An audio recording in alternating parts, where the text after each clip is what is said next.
मंगलमय मंगलकरण वीतराग विज्ञान नमो ताहि जाते भये अर्हन्तादिमः। जो विद्यादि सागर सुधी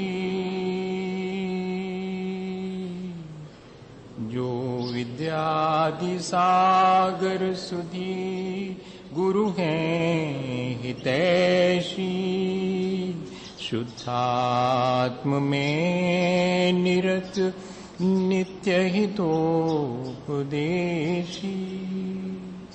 वे पाप ग्रीष्म ऋतु में जल है सयानी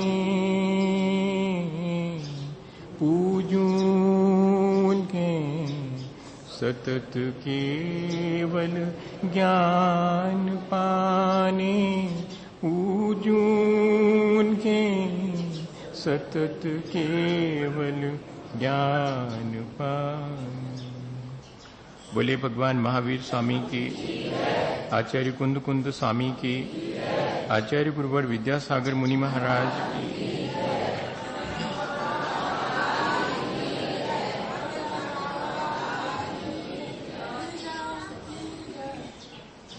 पिछले दिनों हमने एक साथ मिल बैठकर अपने जीवन को अच्छा बनाने के लिए विचार की एक प्रक्रिया शुरू की थी। विचार की एक ऐसी प्रक्रिया जिसमें हम ज्ञान और अनुभूति दोनों को साथ में जोड़ करके देख रहे थे और अपने जीवन में जो भ्रम हमने पाल रखे हैं उन भ्रम को धीरे धीरे तोड़ने का अभ्यास कर रहे थे हम। जैसे कोई व्यक्ति अपने जीवन में ये मान ले कि यहाँ जो भी चीजें दिखाई देती हैं वे सब शाश्वत हैं, कभी नष्ट नहीं होंगी, तो जब जब वे चीजें नष्ट होंगी हमें दुख होगा, हमें पीड़ा का एहसास करना होगा। जब जब हम ये मान करके जिएंगे कि यहाँ कोई है जिसका की सहारा हमें मिला हुआ है और जो हमें पार लगा देगा, लेकिन जब हम देखते हैं कि जिसका हमने सहारा लिया है वो स्वयं एक दिन अपना समय पूरा करके विदा ले लेता है, तब हम बड़े असमंजस में पड़ जाते हैं कि यह बात भी ठीक नहीं निकली और आगे बढ़ते हैं तो सोचते हैं कि ठीक है, वस्तुएं और व्यक्ति एक ना एक दिन नष्ट हो जाएंगे, यह तो सच्चाई समझ में आ गई। इनमें मुझे सहारा भी नहीं ढूंढना है, ये सच्चाई भी समझ में आ गई। लेकिन इनमें थोड़ी देर जब तक ये रहते हैं तब तक सुख तो मिल ही सकता है। लेकिन हमने पिछले दिनों इस बात का अनुभव भी कर लिया है कि हम सुख चाहते हैं लेकिन अंततः पाते हम दुख हैं। यहां इस संसार में जो भौतिक सुख सुख जैसा मालूम पड़ता है वो वास्तविक नहीं है। हमें एक ऐसे शाश्वत सुख की खोज कर लेनी चाहिए जिसके साथ दुख और पीड़ा का कोई संबंध नहीं है। लेकिन इतना सब कुछ विचार करने के बाद भी ये भ्रम नहीं टूट पाता कि कोई तो है जो कि मेरा है, कोई तो है जो कि मेरा साथ देगा, या कि एक ऐसा भ्रम भी हम पाल लेते हैं कि यहां इस संसार में कोई मेरा नहीं है। ये दोनों ही भ्रम है। कोई मेरा है ये मिथ्या अभिमान है और मेरा कोई नहीं है ये दीनहीन स्थिति है। और ये दीनता या कि अभिमान, ये दोनों ही हमारे जीवन को दुख में ले जाने वाले हैं। एक बार हमें इस बात का विचार कर लेना चाहिए कि सच्चाई क्या है। क्या सचमुच कोई मेरा है या कि सचमुच मेरा कोई नहीं है? इन दोनों में सच्चाई क्या है, वास्तविकता क्या है?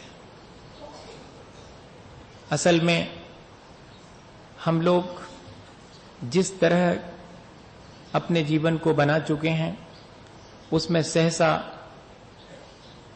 ये सच्चाई समझ में नहीं आती है। क्षण भर को ऐसा लगता है कि जैसे कोई है तो मेरा, और क्षण भर बाद ही लगने लगता है कोई मेरा नहीं। इन दोनों के बीच सच्चाई क्या है, इस तरफ ध्यान ही नहीं जा पाता। और जब कोई मेरा है ऐसा एहसास हम करते हैं तो बड़ा सुख मालूम पड़ता है, और जब कोई मेरा नहीं है इस तरह का एहसास होता है तो जीवन बीतना मुश्किल होता है, एक एक क्षण गुजरना मुश्किल होता है। ये दोनों स्थितियां हमारे साथ हमेशा से लगी हुई हैं। आचार्य भगवंत हमें इसके बीच सच्चाई और वास्तविकता का बोध करा रहे हैं। पहले हम देख लें कि वास्तव में हमारा यह भ्रम है भी या नहीं है। कई बार ऐसा होता है कि हमें अपना भ्रम भी भ्रम मालूम नहीं पड़ता, अपना सपना भी सपना नहीं मालूम पड़ता, वो सच मालूम पड़ता है। और ऐसी स्थिति में जैसे कि सोया हुआ व्यक्ति अपने सपने को भी सच माने और उसे कितना भी कन्विंस किया जाए कि वो सपना देख रहा है, पर वो जब तक जागता नहीं है तब तक वो ये मान नहीं सकता कि मैं जो देख रहा हूं वो सपना है। आचार्य भगवंत हमें वास्तविकता के प्रति जागृत करने के लिए एक विचार की प्रक्रिया दे रहे हैं। एक बार एक युवक किसी साधु के पास पहुंचा और उसने कहा कि मैं इस संसार के बीच, इस सुख दुख के बीच शांति का मार्ग खोजने निकला हूं, क्या आप मुझे शांति का मार्ग बता पाएंगे? साधु ने कहा कि वो तो मैं बात को बताऊंगा, पहले तुम एक काम करो, पहले तुम थोड़ा ध्यान लगाना शुरू करो। उसने कहा वो तो मैं कई बार कर चुका हूं। उन्होंने कहा ऐसे नहीं, जैसे मैं बताता हूं वैसे लगाओ और फिर मुझे बताना कि अशांति का उपाय और शांति का उपाय दोनों हमारे पास हैं, उसमें से हमें किसे चुनना है। एक बहुत छोटी सी गुफा थी जिसका छोटा सा दरवाजा था, उसके भीतर उससे कहा कि बैठ जाओ और ध्यान करो। ध्यान करो कि तुम 12 सिंगा हो गए। 12 सींग वाला जानवर होता, हिरण के जैसा होता, वैसा ध्यान करो। उसने कहा अजीब बात है, मैं संसार में शांति की बात पूछने आया था, मैं सोच रहा था कि ईश्वर से साक्षात्कार करवाएंगे, संसार की वास्तविकता बताएंगे, ये तो और उपद्रव वाला काम कि मैं 12 सिंगा का ध्यान करूं। ठीक है, अब कह रहे हैं तो कर लेता हूं। जाकर के उसने और ध्यान लगाना शुरू किया। 1 दिन गुजर गया, 2 दिन गुजर गए। उसे धीरे धीरे ऐसा लगने लगा कि वो 12 सिंगा हो गया। तीसरे दिन तो ऐसा हुआ कि बहुत जोर से उसने आवाज दी, जैसे कि 12 सिंगा बोलता है, ठीक वैसे ही उसने आवाज दी। वो साधु भागते हुए आए उसके पास और पूछा कि क्या बात है। तो उसने भीतर बैठे बैठे ही कहा कि आपने मुझे ये कौन सा काम सौंप दिया बहुत मुश्किल में पड़ गया हूं, मुझे बाहर निकाल लो, मेरे सींग तो अब इस दरवाजे में से निकलते ही नहीं, फंस रहे हैं।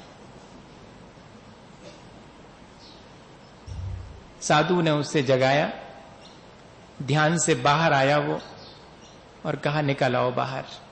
निकल आया आसानी से। अभी थोड़ी देर पहले तुम क्या कह रहे थे? उसने कहा थोड़ी देर पहले की मत पूछो, उस समय तो ऐसा लग रहा था जैसे कि मैं 12 सिंगा हो गया हूं और मेरे सींग बहुत बड़े बड़े हैं और इस दरवाजे में से निकलना बहुत मुश्किल है। साधु ने कहा कि तुमने अपनी अशांति का उपाय अपने हाथ से किया था और शांति किस में मिली? तुमने एक भ्रम पाल लिया था कि मैं ऐसा हो गया हूं, वही तुम्हारे अशांति का कारण था और शांति का उपाय मुझे बताने की आवश्यकता नहीं पड़ी। तुमने अपना भ्रम तोड़ दिया तो शांति तो तुम्हारे पास थी, बाहर आने का रास्ता, मुक्त होने का रास्ता तुम्हारे पास था। ये एक बहुत छोटी सी घटना है जो कि हमें इस बात का इशारा करती है, कहीं ऐसा तो नहीं कि हम भी कोई है इस तरह के मिथ्या अभिमान के भ्रम में अपना जीवन व्यतीत कर रहे हैं, या मेरा कोई नहीं है इस तरह की दीनहीन स्थिति अपनी मान करके अपना जीवन यापन कर रहे हैं। हम इन दोनों स्थितियों से परे हैं।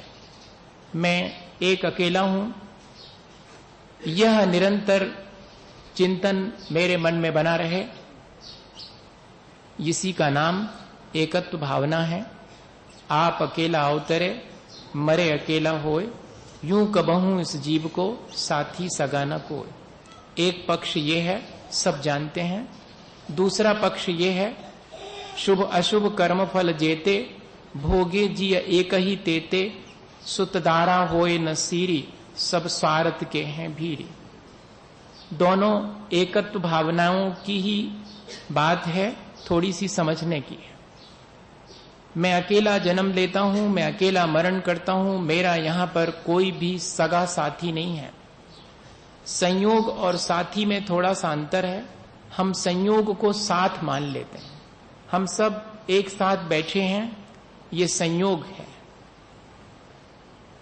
एक साथ बैठना सिर्फ संयोग है, एक साथ चलना भी संयोग है, एक साथ जीना भी संयोग ही है।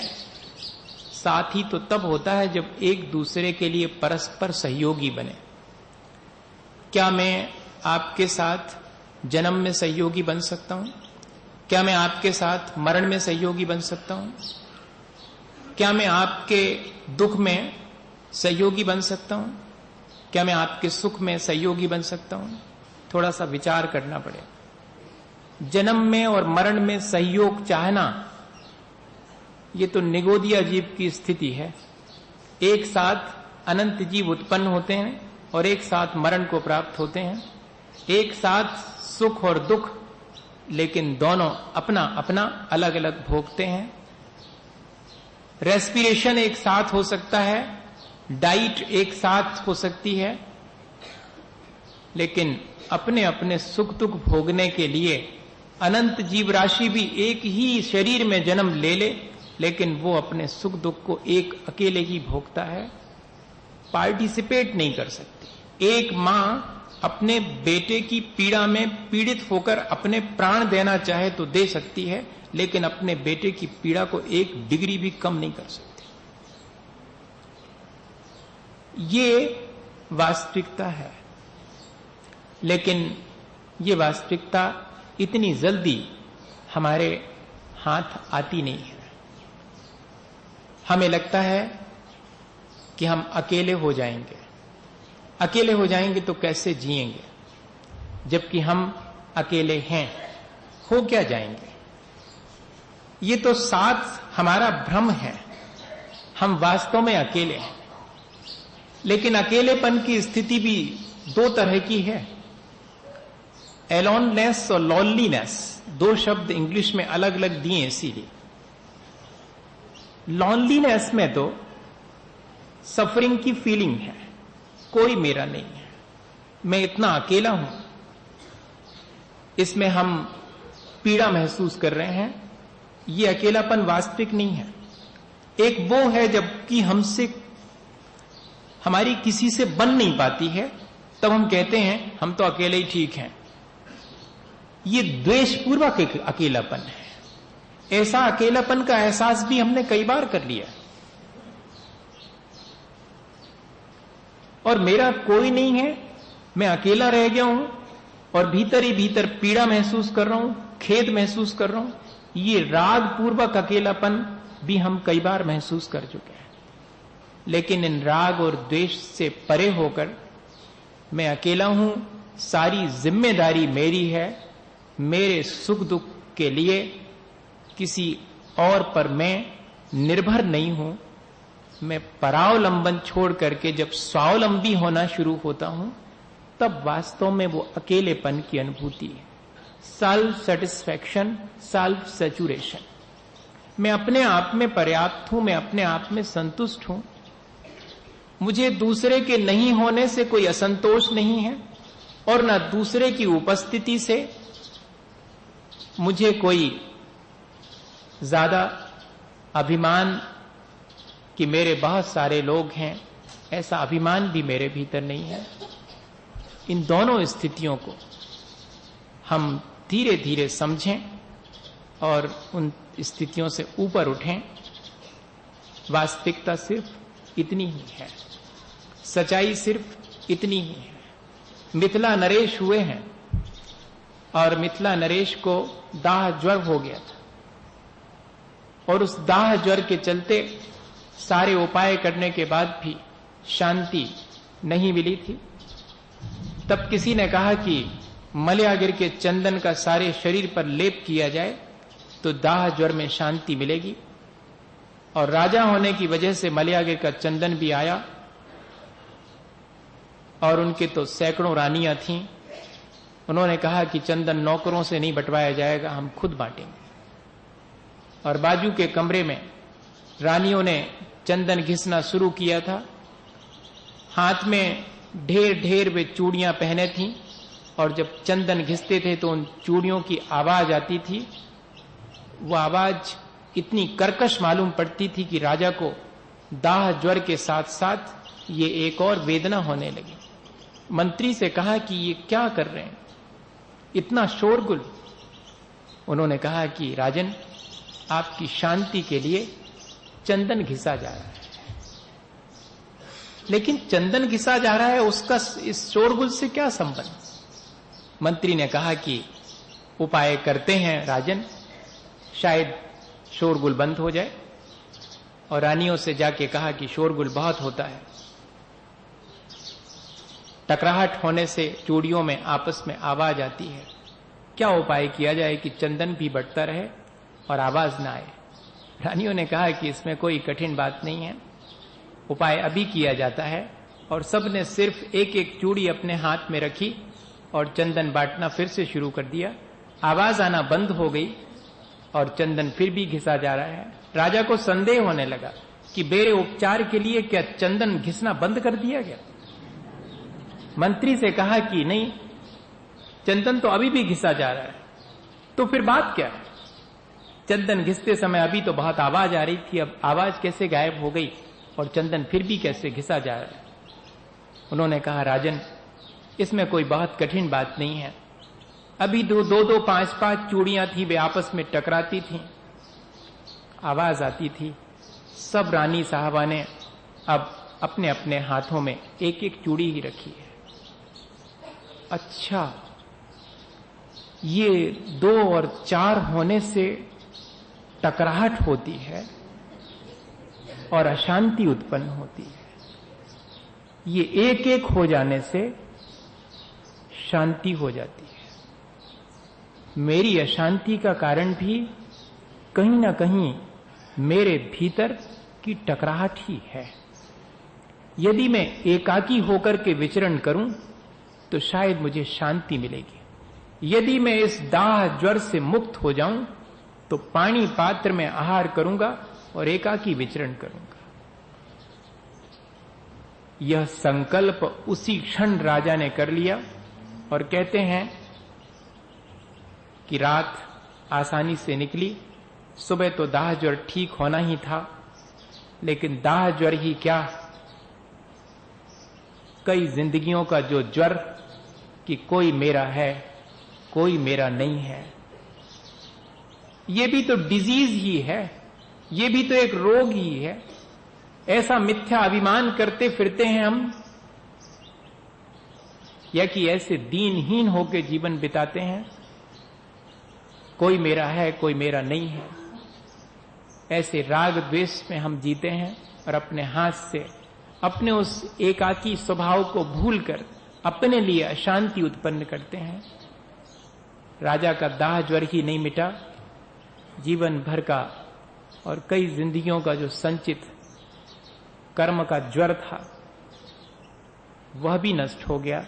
वे पानी पात्र में आहार लेने वाले दिगंबर मुनि हो गए, शांति का उपाय उन्होंने कर लिया। एकाकी पने का अनुभव क्या घर में रह के भी हो सकता है? अब सवाल ये है, ये तो एक वो स्थिति है बहुत ऊंची जिसमें हमने अनुभव किया कि यहां जब तक हमारे संयोग होंगे, जब तक हमारे संबंध होंगे, तब तक टकराहट होगी, या तो राग उत्पन्न होगा या द्वेष उत्पन्न होगा टकराहट से। मैं इन राग द्वेष के सारे संबंधों को छोड़ करके एकाकी विचरण करूं, एक उपाय तो वास्तव में वही है। लेकिन क्या मैं सारे लोगों के बीच रह करके भी एकाकी पने का अनुभव का अभ्यास कर सकता हूं, जबकि मुझे वहीं रहना है सबके बीच? तो कर सकते हैं। एकाकी होने के मायने ये नहीं है कि मैं परिवार से, समाज से, या कि राष्ट्र से, या कि इस संसार से भी अलग थलग आइसोलेटेड होकर के खड़ा हो जाऊं और नितांत स्वार्थी होकर अपना जीवन बिताना शुरू कर दूं। एकाकी होने का मतलब ये नहीं है। एकाकी होने का मतलब ये है कि सबके बीच स्वावलंबन का जीवन जीना। मुझे किसी के सहयोग की आवश्यकता नहीं है।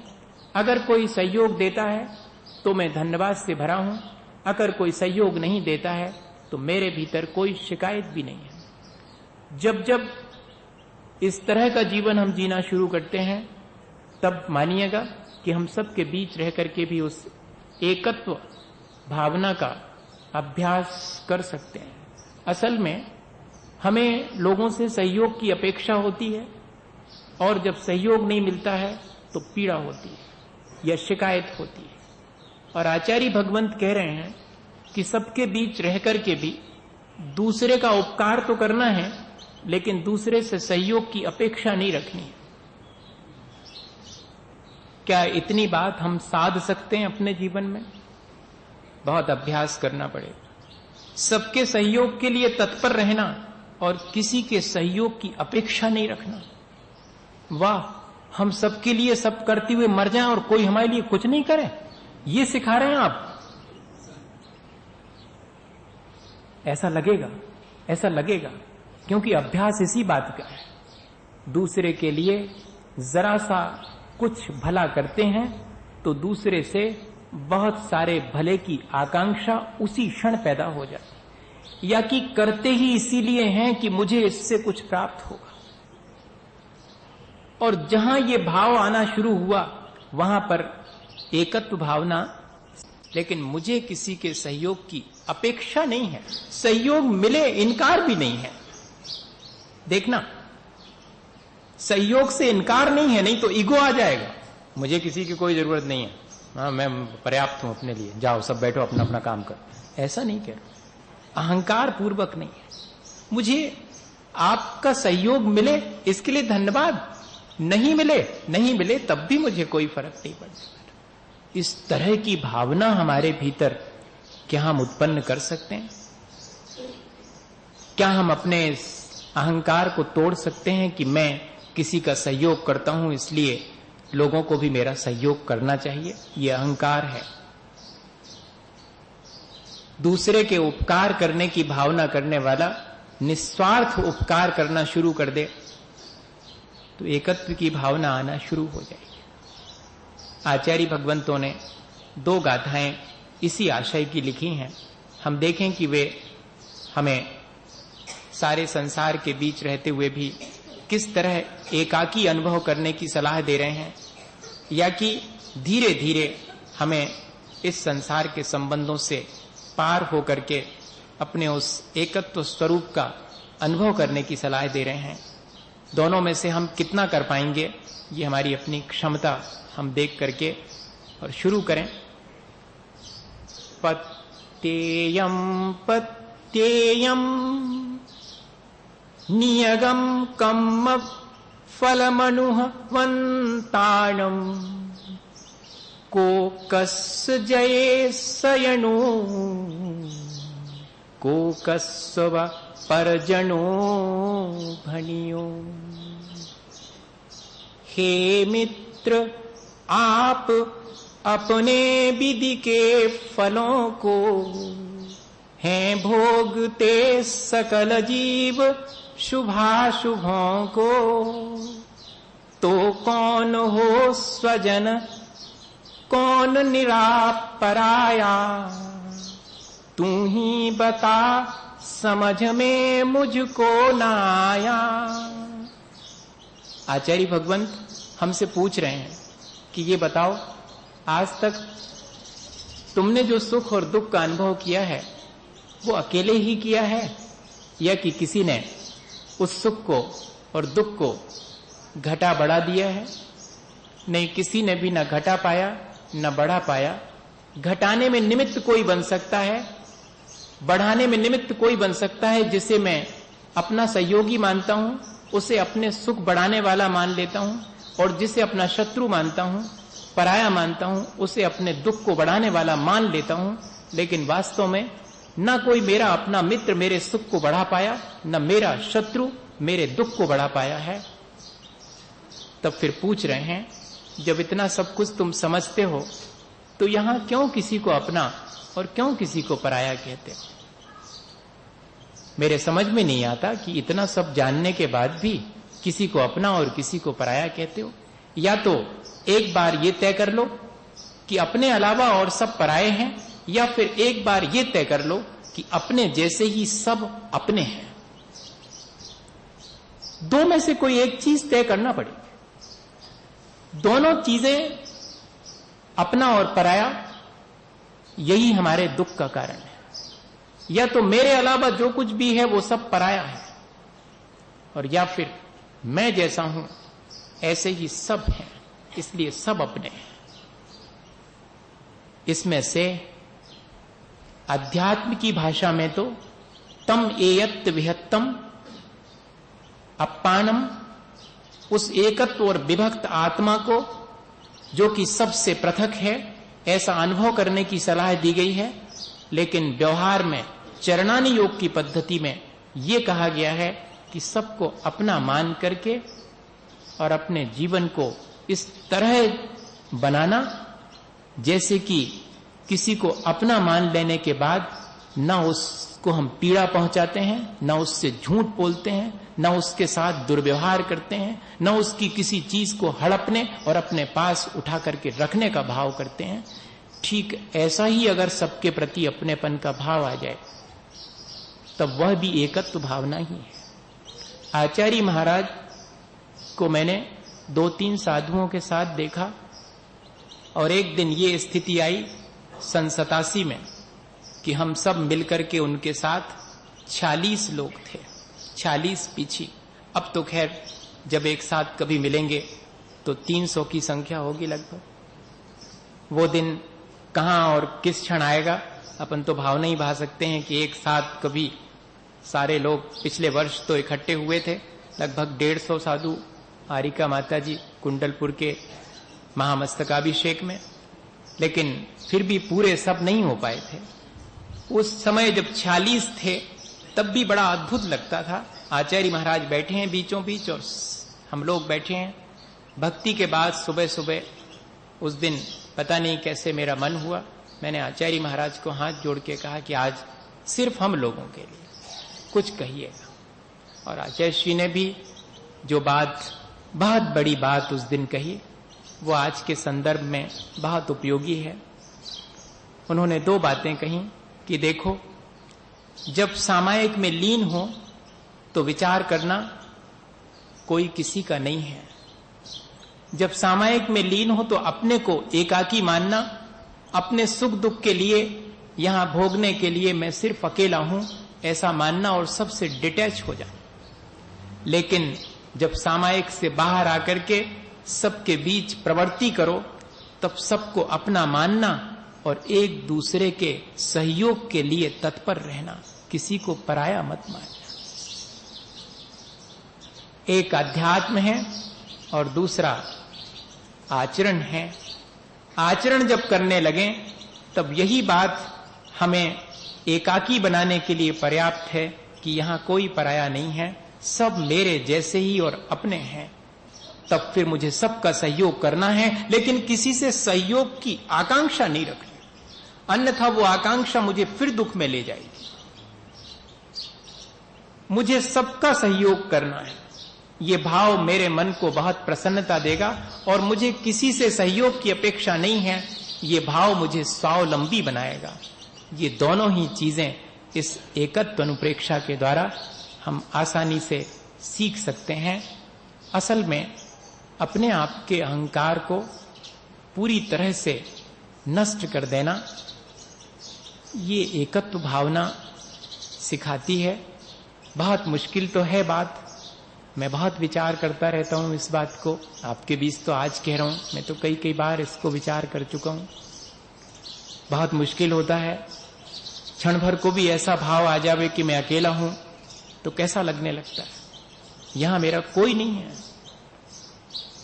लेकिन इस स्थिति से ऊपर उठ करके यदि हम देखें तो यहां कोई मेरा नहीं है, ऐसा क्यों? यहां सब मेरे अपने हैं, मेरे जैसे ही तो हैं, उनके अंदर भी ज्ञान और दर्शन है।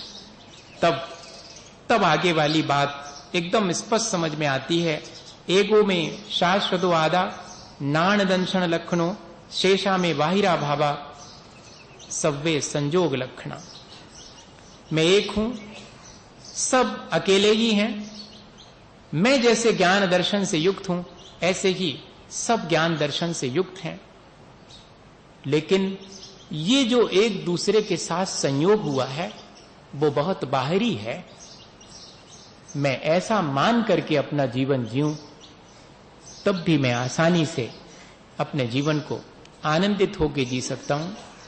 कई बार मैंने इस चीज का अभ्यास किया है कि जब हम ऐसा मान के जीने लगते हैं कि अपने सुख दुख की जिम्मेदारी मेरी है, तब किसी से कोई गिला शिकवा शिकायत नहीं होती। और जब मेरे सुख दुख की जिम्मेदारी मेरी है तो मुझे स्वावलंबी होकर जीना चाहिए, दूसरे के भरोसे कोई आवश्यकता नहीं है अपना जीवन डालने की, ऐसे अपने पैरों पर खड़े होने की। जैसे माता पिता अपने बच्चों को उनके पैरों पर खड़े होने की प्रक्रिया सिखाते हैं, आचार्य भगवंत हमें स्वावलंबी बनाने और सबके बीच प्रेम से रहने के लिए एकत्व भावना सिखा रहे हैं। अभी तक हमने सिर्फ यही कहा होगा कि जन्म के समय में अकेला था, मरण के समय में अकेला हूं, मेरा कोई साथी नहीं है, ऐसा हमने कई बार पढ़ा होगा, लेकिन इससे कोई संदेश नहीं लिया होगा हमने। आज हम एक संदेश ले लें कि कहना आचार्य भगवंत ये चाह रहे हैं कि सुख दुख में मैं अकेला हूं और मैं ऐसा मान करके सब अकेले हैं यह भी मानूं, मैं तो अकेला हूं ही, सब अकेले हैं। और जब सब अकेले हैं तो एक दूसरे का सहयोग तो करना है, लेकिन एक दूसरे से साथ की अपेक्षा नहीं रखनी है। इतनी बात यदि अपन के समझ में आ जाए तो अपने जीवन में एकत्व भावना का अभ्यास रोज करना पड़ेगा भाई, एकदम तो नहीं होगा। आज तो अपन ने आधे घंटे बैठ के किया है, इस चीज को कंटिन्यू खुद करना पड़ेगा कि हाँ वास्तव में ऐसा ही है, और तब जाकर के अपने आप ये बात फील होने लगेगी। एक राजा एकाकी होने की साधना करने के लिए एक साधु के पास गया था और कहा कि मैं आपके पास रहकर के एकाकी होने की साधना करना चाहता हूं। तो उन्होंने कहा कि सुनो, इतनी भीड़ को लेके क्या आए हो? अगर एकाकी होने की साधना करनी तो अकेले आओ ना। राजा मुश्किल में पड़ गया कि कोई को तो लेके नहीं आया, वो अकेले ही तो आया। लेकिन साधु को मुस्कुराते देख करके उसे समझ में आया कि अभी तो मैं अपने साथ संबंधों की भीड़ लेके आया हूं, अभी तो मेरे भीतर वो मेरा अपना है, ये मेरा अपना है, वो मेरा शत्रु है, ये मेरा पराया है, ऐसे ढेर सारे लोगों की भीड़ है मेरे साथ। इसीलिए शायद बाबा जी ने कहा कि अकेले होके आओ। वापस लौट गया वो राजा, कुछ दिन के बाद फिर आया, अब मैं अकेला होके आ गया। अच्छी बात है, देख लें कितने अकेले होके आए हो। ऐसा करो, आश्रम में झाड़ू लगाने का काम शुरू करो। झाड़ू लगाने का काम बहुत कठिन है। और भी जो भिक्षु थे वहां पर, और भी जो साधक थे, उनने कहा इतने बड़े राजा को और झाड़ू लगाने का काम। राजा ने झाड़ू लगाना शुरू किया। एक दो दिन तो लगा कि मैं राजा, मैं राजा, मैं राजा, और उस बाबा के आंगन में झाड़ू लगाता हूं। धीरे धीरे वो भूलने लगा इस बात को कि मैं राजा हूं। बहुत कठिन है। बहुत सारी चीजें हैं जो अपन ने अपने साथ चिपका ली हैं। अकेले नहीं हो पाते अपन, कोई ना कोई संबंध, कोई ना कोई अपने साथ एक लेबल लगा करके तो जीते ही हैं। कुछ क्षण ऐसे होते हैं जिनमें कि मैं कुछ नहीं हूं, मैं हूं ही नहीं। ऐसी फीलिंग बहुत कठिन है। पर धीरे धीरे राजा को अभ्यास हो गया। अब राजा सहज रूप से झाड़ू लगाने लगा, लेकिन अभी भीतर हो सकता है कि भाव बाकी रहा हो। परीक्षा जरूरी है। एक दिन ऐसा हुआ कि जाओ सारा कचरा टोकरी में भर के और वहां कचरा घर में डाल के आओ। अभी तक तो झाड़ू लगाना थी भीतर भीतर, अब अपने ही राज्य में बाहर निकलकर कचरे की टोकरी सिर पर रखकर, कल तक जो दूसरे के सिर पर बोझा ढुलवाता था, आज वो स्वयं सिर पर बोझा रखे। बहुत मुश्किल, ये तो बहुत कठिन काम है। फिर भी तैयार हो गया। रास्ते में होना क्या था, ये कि एक बहुत सामान्य से व्यक्ति ने धक्का दिया जोर से और सारा कचरा नीचे गिर गया। और राजा के मुंह से निकला, एक दिन में क्या तेरी दोनों चली गई? मैं दिखता नहीं हूं, वही हूं वही। अरे भैया, अभी तो ये वही का वही है, अभी कुछ नहीं बदला। अभी लग जरूर रहा था कि ये इसने छोड़ दिया सब, अभी नहीं छोड़ा, अभी एकाकी नहीं हुआ। कचरा समेटा, डाल के वापस आया। सोचा था कि शायद अब ये काम खत्म हो जाएगा, फिर से 1 वर्ष तक झाड़ू लगाओ। अभी अकेले नहीं हुए। 1 साल और लगाई।